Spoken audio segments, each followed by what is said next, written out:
Hello guys, welcome back to my channel. तो आज हम पढ़ने वाले हैं SKMU यूजी सेमेस्टर 2 सेशन है 25-29 AEC इंग्लिश का यूनिट 2 से most important MCQ question answer.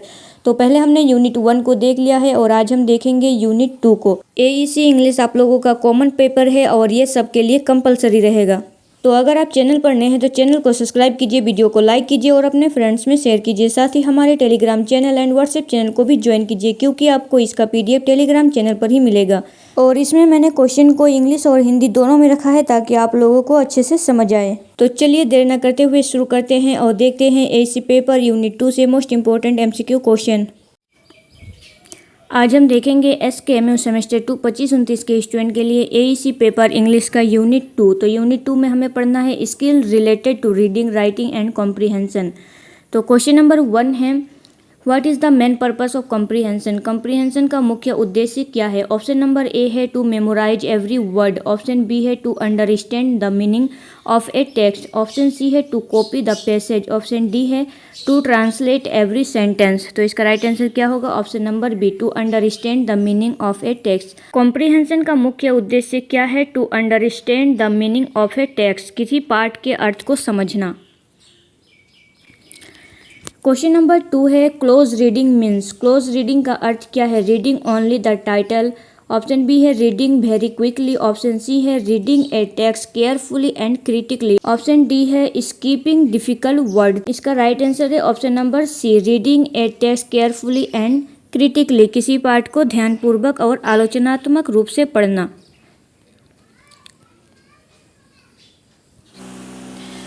Question number 3 है, the central idea of a passage is called. किसी गद्यांश के केंद्रीय विचार को क्या कहा जाता है। Supporting detail, main idea, example या कंक्लूजन ओनली। तो इसका राइट आंसर क्या है। मेन आइडिया, मुख्य विचार। किसी गद्यांश के केंद्रीय विचार को क्या कहा जाता है। मेन आइडिया कहा जाता है, मुख्य विचार कहा जाता है। क्वेश्चन नंबर 4 है, context clues help a reader to. Context clues पाठक की सहायता करते हैं। ऑप्शन ए है understand unfamiliar word. Option B है write a CV। Option C है send an email. Option D है प्रिपेयर ए रिपोर्ट। इसका राइट आंसर है option number A, understand unfamiliar word, अपरिचित शब्दों को समझने में। कॉन्टेक्स्ट क्लूज पाठक की सहायता करते हैं अपरिचित शब्दों को समझने में। क्वेश्चन नंबर 5 है, skimming is mainly use to. Skimming का मुख्य रूप से उपयोग किया जाता है। ऑप्शन ए है find a particular data. Option B है understand every detail. Option C है get a general idea of the text, पाठ का सामान्य विचार प्राप्त करने के लिए। या ऑप्शन डी है मेमोराइज द एंटायर पैसेज, पूरे गद्यांश को याद करने के लिए। तो इसका राइट आंसर है option number C, get a general idea of the text, पाठ का सामान्य विचार प्राप्त करने के लिए। क्वेश्चन नंबर 6 है, scanning is use to. Scanning का उपयोग किया जाता है। ऑप्शन ए है read every line slowly. Option B है find specific information quickly. Option C है write a summary. Option D है अंडरस्टैंड द ऑथर लाइफ। तो इसका राइट आंसर क्या होगा। Option number B, find specific information quickly, विशेष जानकारी को जल्दी खोजने के लिए स्कैनिंग का उपयोग किया जाता है। क्वेश्चन नंबर 7 है, which is the most important for understanding a passage. किसी गद्यांश को समझने के लिए कौन सी बातें सबसे महत्वपूर्ण है। ऑप्शन ए है इग्नोरिंग डिफिकल्ट सेंटेंस, कठिन वाक्यों को नज़रअंदाज करना। ऑप्शन बी है reading only the first paragraph, केवल पहला अनुच्छेद पढ़ना। ऑप्शन सी है मेमोराइजिंग पंक्चुएशन मार्क्स, विराम चिन्ह याद करना। या ऑप्शन डी है identifying the main idea and supporting details. तो इसका राइट आंसर क्या होगा। Option number D, identifying the main idea and supporting details, मुख्य विचार और सहायक विवरणों की पहचान करना। क्वेश्चन नंबर 8 है, ए समरी इज। सारांश क्या है। ऑप्शन ए है a brief sentence of the main points, मुख्य बिंदुओं का संक्षिप्त विवरण। ऑप्शन बी है a complete copy of the original, मूल पाठ की पूरी नकल। ऑप्शन सी है ए पर्सनल ओपिनियन, व्यक्तिगत राय। या ऑप्शन डी है ए फॉर्मल लेटर। तो इसका राइट आंसर क्या होगा। समरी एक होता है a brief sentence of the main points, मुख्य बिंदुओं का संक्षिप्त विवरण होता है। क्वेश्चन नंबर 9 है, a good summary should contain. एक अच्छे सारांश में क्या होना चाहिए? ऑप्शन ए है every example for the passage, option B है only the writer's personal opinion, option C है main idea and important points, option C है अननेसेसरी डिटेल्स। तो इसका राइट आंसर क्या होगा? एक अच्छे समरी में क्या होना चाहिए? मेन आइडियाज़ होना चाहिए और जो इम्पोर्टेंट पॉइंट होते हैं उनको होना चाहिए। क्वेश्चन नंबर 10 है ए समरी शुड जनरली बी, सारांश सामान्यतः कैसा होना चाहिए? ऑप्शन ए है लॉन्गर देन द ओरिजिनल, मूल पाठ से लंबा, ऑप्शन बी है शॉर्टर देन द ओरिजिनल, मूल पाठ से छोटा, ऑप्शन सी है exactly the same as the original, मूल पाठ के बिल्कुल समान, या ऑप्शन डी है अनरिलेटेड टू द ओरिजिनल, मूल पाठ से असंबंधित। तो इसका राइट आंसर क्या है? Option number B, shorter than the original, मूल पाठ से छोटा होना चाहिए। सारांश सामान्यतः कैसा होना चाहिए? मूल पाठ से छोटा। क्वेश्चन नंबर 11 है which should be avoid in A summary, सारांश में किससे बचना चाहिए? मेन आइडिया से, इंपॉर्टेंट इन्फॉर्मेशन से, क्लियर लैंग्वेज से, या अननेसेसरी डिटेल से। तो इसका राइट आंसर क्या होगा? अननेसेसरी डिटेल से बचना चाहिए। क्वेश्चन नंबर 12 है प्रेफ्रेजिंग मीन, प्रेफ्रेजिंग का अर्थ क्या है? ऑप्शन ए है expressing the same idea in different word, option B है copying the original exactly, option C है writing only the title, option D है रिमूविंग ऑल इंपॉर्टेंट डिटेल्स। तो प्रेफ्रेजिंग का मीन्स क्या होता है? तो इसका राइट आंसर होगा option number A, expressing the same idea in different word, उसी विचार को अलग शब्दों में व्यक्त करना। क्वेश्चन नंबर 13 है इन प्रेफ्रेजिंग व्हाट शुड रिमेन अनचेंज, प्रेफ्रेजिंग में क्या अपरिवर्तित रहना चाहिए? अपरिवर्तित रहना चाहिए। ऑप्शन ए है एवरी वर्ड, प्रत्येक शब्द, ऑप्शन बी है the meaning of the original text, option C है सेंटेंस स्ट्रक्चर, ऑप्शन डी है लेंथ ऑफ एवरी सेंटेंस। तो इसका राइट आंसर क्या होगा? Option number B, the meaning of the original text, मूल पाठ का अर्थ को क्या करना चाहिए? अपरिवर्तित रखना चाहिए। प्रेफ्रेजिंग में क्या अपरिवर्तित करना चाहिए? तो मूल पाठ के अर्थ को। क्वेश्चन नंबर 14 है which sentence about paraphrasing is correct, paraphrasing के बारे में कौन सा कथन सही है? ऑप्शन ए है it change the original meaning, यह मूल वाक्य को बदल देता है? नहीं बदलता है, इसमें नहीं बदला जाएगा। ऑप्शन नंबर बी है it is always shorter than the original, यह हमेशा मूल पाठ से छोटा होता है? नहीं, मूल पाठ से छोटा नहीं होता है। ऑप्शन सी है it present the original idea in different word, यह मूल विचार को अलग शब्दों में प्रस्तुत करता है? तो हाँ, ये करता है, मूल विचार को अलग शब्दों में प्रस्तुत करता है। ऑप्शन डी है it includes only the title, इसमें केवल शीर्षक होता है? तो नहीं, इसमें केवल शीर्षक नहीं होता है। तो इसका राइट आंसर कौन सा होगा? Option number C, it present the original idea in different words, यह मूल विचार को अलग शब्दों में प्रस्तुत करता है। क्वेश्चन नंबर 15 है which is generally shorter than the original text, निम्नलिखित में से कौन सा सामान्यतः मूल पाठ से छोटा होता है? समरी छोटा होता है। प्रेफ्रेज, डिटेल, रिपोर्ट, फुल बायोग्राफी, ये क्या होता है? ये बड़ा होता है, ये छोटा नहीं होता है। ओरिजिनल टेक्स्ट से छोटा सिर्फ समरी होता है। क्वेश्चन नंबर 16 है note making is the process of, note making की प्रक्रिया क्या है? ऑप्शन ए है copying every sentence, option B है writing important information in a brief and organise form, option C है writing only personal opinions, option D है writing a formal letter. तो इसका राइट आंसर क्या होगा? Option number B, writing important information in a brief and organise form, महत्वपूर्ण जानकारी को संक्षिप्त और व्यवस्थित रूप से लिखना क्या होता है? नोट मेकिंग की प्रक्रिया। क्वेश्चन नंबर 17 है the main purpose of the note making is to, note making का मुख्य उद्देश्य क्या है? ऑप्शन ए है मेक द टेक्स्ट लॉन्गर, पाठ को लंबा बनाना, ऑप्शन बी है add unnecessary detail, option C है organise the remember important information, option C है रिप्लेस द ओरिजिनल बुक। तो इसका राइट आंसर क्या होगा? Option number C, organise and remember important information, महत्वपूर्ण जानकारी को व्यवस्थित करना और याद करना नोट मेकिंग का मुख्य उद्देश्य होता है। क्वेश्चन नंबर 18 है which of the following is commonly use in note making, note making में सामान्यतः किसका उपयोग किया जाता है? ऑप्शन ए है हेडिंग एंड सब हेडिंग का, ऑप्शन बी है long paragraph only, option C है कंप्लीट स्टोरी, ऑप्शन डी है अननेसेसरी रिपीटेशन। तो इसका राइट आंसर क्या होगा? Option number A, heading and sub heading. Note making में सामान्य किसका उपयोग किया जाता है? हेडिंग और सब हेडिंग का। क्वेश्चन नंबर 19 है abbreviation are use in note making mainly to, note making में संक्षिप्त रूपों का मुख्य उपयोग किस लिए किया जाता है? ऑप्शन ए है change the meaning, option B है सेव टाइम एंड स्पेस। तो इसका राइट आंसर यही होगा, option number B, save time and space, समय और स्थान बचाने के लिए। एब्रिविएशन का मुख्य रूप से उपयोग किया जाता है समय और स्थान को बचाने के लिए।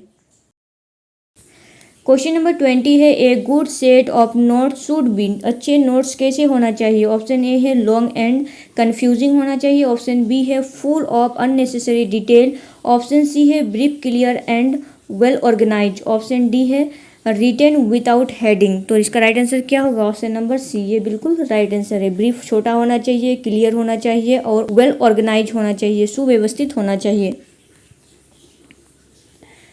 क्वेश्चन नंबर 21 है a formal letter is generally written for. Formal letter सामान्यतः किस उद्देश्य के लिए लिखा जाता है? ऑप्शन ए है ऑफिशियल और प्रोफेशनल पर्पस के लिए, ऑप्शन बी है कैजुअल कन्वर्सेशन विथ फ्रेंड्स के लिए, option C personal story telling के लिए, ऑप्शन डी है एंटरटेनमेंट ओनली के लिए। तो इसका राइट आंसर है ऑप्शन नंबर ए, ऑफिशियल और पर्सनल पर्पस के लिए। जो लेटर हम अधिकारियों को लिखते हैं, स्कूलों में लिखते हैं, तो ये होता है फॉर्मल लेटर, और जो इनफॉर्मल लेटर होता है वो हम फैमिली मेम्बर को लिखते हैं या फिर दोस्तों को लिखते हैं, ये होता है इनफॉर्मल लेटर। क्वेश्चन नंबर 22 है an informal letter is generally written to. Informal letter सामान्यतः किसे लिखा जाता है? गवर्नमेंट डिपार्टमेंट्स को, फ्रेंड एंड फैमिली मेंबर को, कंपनी मैनेजर्स ओनली को या स्कूल अथॉरिटीज ओनली को। तो इसका राइट आंसर क्या होगा? फ्रेंड एंड फैमिली मेंबर्स को। तो इसका राइट आंसर क्या होगा? Option number B, friend and family members को, दोस्तों और परिवारों के सदस्यों को लिखा जाता है, इनफॉर्मल लेटर कहा जाता है उसे। क्वेश्चन नंबर 23 है which language style is appropriated for a formal letter. Formal letter के लिए किस प्रकार की भाषा उपयुक्त होती है? Very casual language, slang and short form, option C है फॉर्मल एंड पोलाइट लैंग्वेज या ह्यूमरस लैंग्वेज ओनली। क्या होगा? Option number C, formal and polite language, औपचारिक और विनम्र भाषा का उपयोग करना चाहिए। क्वेश्चन नंबर 24 है which salutation is suitable for a formal letter. Formal letter के लिए कौन सा संबोधन उपयुक्त होता है? तो ये क्या होता है? फॉर्मल लेटर में हम कितने लिखते हैं? जो ऑफिस होता है या स्कूल होता है तो इसमें हम लिखते, तो इसमें हम क्या यूज़ करेंगे? हाई बडी का यूज़ करेंगे? नहीं। हाई फ्रेंड का यूज़ करेंगे? नहीं। हाई फॉल का यूज़ करेंगे? नहीं। तो क्या करेंगे? डियर सर, मैडम, प्रिय महोदय और महोदया का। क्वेश्चन नंबर 25 है the subject line in a formal letter indicates. Formal letter में सब्जेक्ट लाइन क्या दर्शाती है? ऑप्शन ए है the main purpose of the letter, option B है the writer's age, option C है the number of page, option D है the writer's hobbies. तो इसका राइट आंसर क्या होगा? The main purpose of the letter. Formal letter में subject line क्या दर्शाती है? पत्र का मुख्य उद्देश्य, the main purpose of the letter. Question number 26 है which is generally use as a polite closing in a formal letter. Formal letter में विनम्र समापन के लिए सामान्यतः किसका उपयोग किया जाता है? Bye bye, see you soon, your faithfully या टेक केयर। इसका राइट आंसर क्या होगा? हम क्या लिखते हैं लास्ट में? योर फेथफुली, सादर या भौदिया। क्वेश्चन नंबर 27 है which of the following is an essential part of an email. निम्नलिखित में से कौन सा ईमेल का आवश्यक भाग है? ऑप्शन ए है subject line, hand writing margin, page decoration या पेपर साइज। तो इसका राइट आंसर क्या होगा? Subject line. क्वेश्चन नंबर 28 है CC in an email stand for. Email में सीसी का पूर्ण रूप क्या है? Computer copy, carbon copy, correct copy या कॉमन कॉपी। तो इसका राइट आंसर क्या होगा? Carbon copy. ईमेल में सीसी का पूर्ण रूप क्या है? Carbon copy. क्वेश्चन नंबर 29 है BCC in an email stand for. Email में बीसीसी का पूर्ण रूप क्या है? तो basic carbon copy, business computer copy, blind carbon copy या बेस्ट कम्युनिकेशन कॉपी। तो इसका राइट आंसर क्या होगा? Blind carbon copy. ईमेल में बीसीसी का पूरा नाम है blind carbon copy. Question number 30 है a good formal email should be. एक अच्छा फॉर्मल ईमेल कैसा होना चाहिए? ऑप्शन ए है clear and concise, option B है full of slang, option C है without a purpose, option D है कंप्लीटली अनऑथराइज। तो इसका राइट आंसर क्या होगा? Option number A, clear and concise, स्पष्ट और संक्षिप्त होना चाहिए। क्वेश्चन नंबर 31 है ए रिपोर्ट इज। रिपोर्ट क्या है?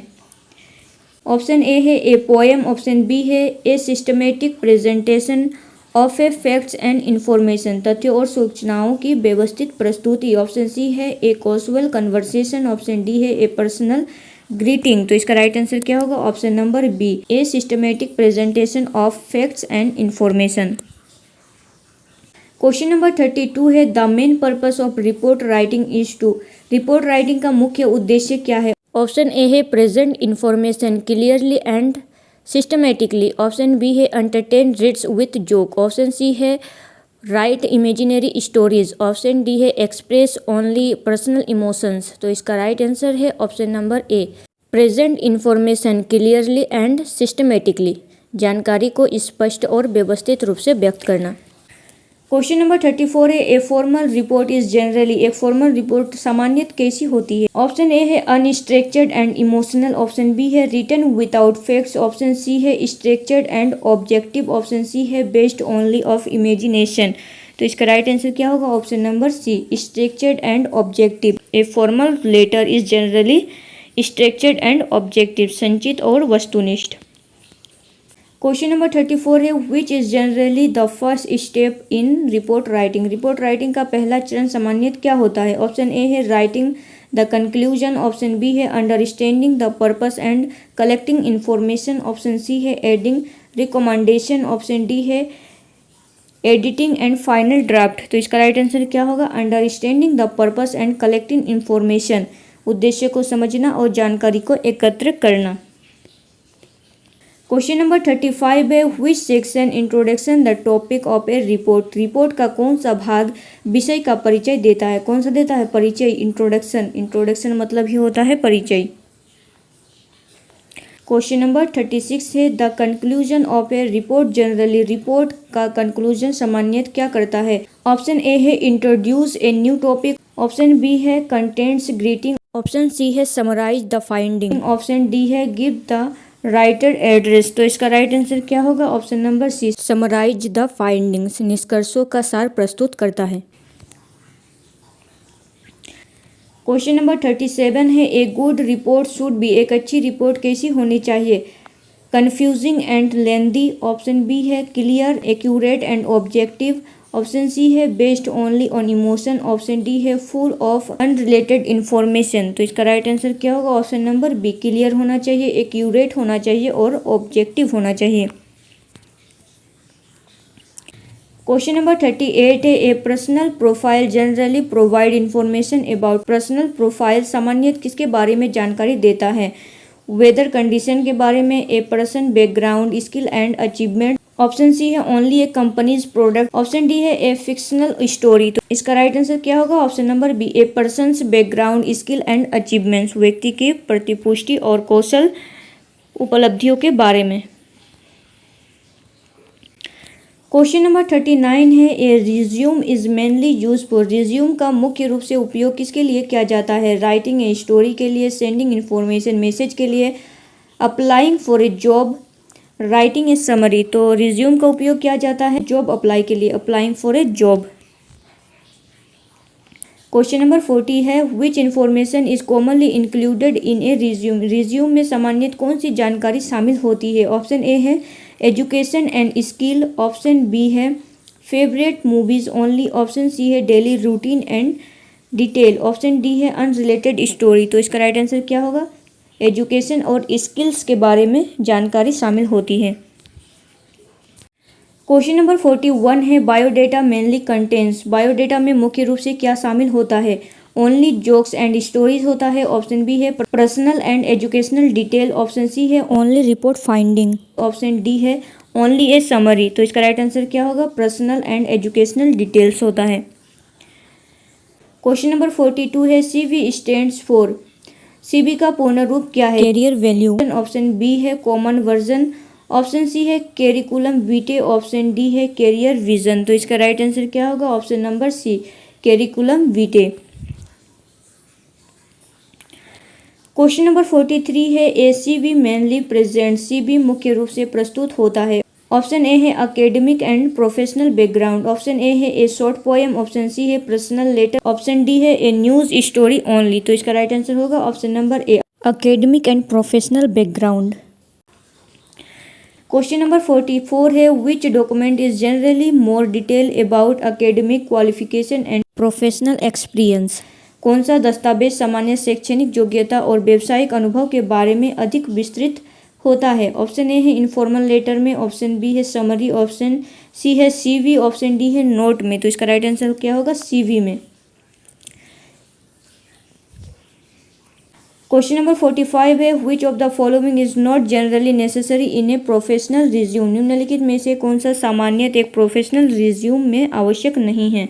Educational qualification, skills, relevant work experience, unnecessary personal stories. तो इसका राइट आंसर क्या होगा? Option number D, unnecessary personal story की आवश्यकता नहीं होता है।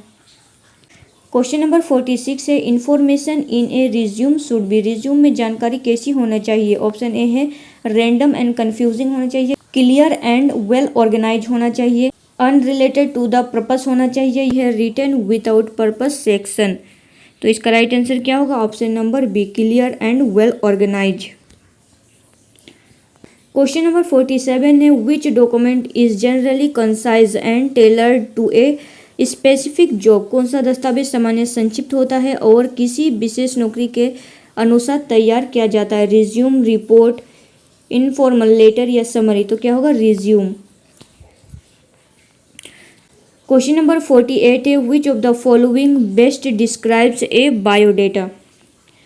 निम्नलिखित में से कौन सा बायोडेटा का सबसे अच्छा वर्णन करता है। ऑप्शन ए है a brief summary of a story, option B है ये record containing personal and background information, option C है a type of close reading, option D है ए मेथड ऑफ स्कैनिंग। इसका राइट आंसर है option number B, a record containing personal and background information.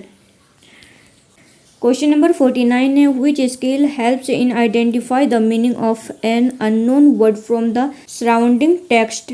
आसपास के पाठ से किसी अपरिचित शब्द का अर्थ पहचानने में कौन सा कौशल सहायता करता है। ऑप्शन ए है कंटेक्सुअल अंडरस्टैंडिंग, ऑप्शन बी है रिपोर्ट राइटिंग, ऑप्शन सी है बायोडेटा राइटिंग, ऑप्शन डी है ईमेल फॉर्मेटिंग। तो इसका राइट आंसर क्या होगा? Contextual understanding. क्वेश्चन नंबर 50 है which of the following correctly match the document with its purpose. निम्नलिखित में से कौन सा दस्तावेज और उसके उद्देश्य का सही मिलान है। ऑप्शन ए है resume reading comprehension, option B है summary job application, option C है report systematic presentation of information, option D है सीवी इंफॉर्मेशन कन्वर्सेशन। तो इसका राइट आंसर क्या होगा? Option number B, summary job information, सारांश नौकरी के लिए आवेदन। तो इस वीडियो में हम 50 क्वेश्चन को देखेंगे, बाकी के क्वेश्चन हम अगले वीडियो में देखेंगे। तो अगर आपको वीडियो अच्छा लगा हो तो चैनल को सब्सक्राइब कीजिए, वीडियो को लाइक कीजिए और अपने फ्रेंड्स में शेयर कीजिए। तो चलिए मिलते हैं नेक्स्ट वीडियो में, तब तक के लिए थैंक यू।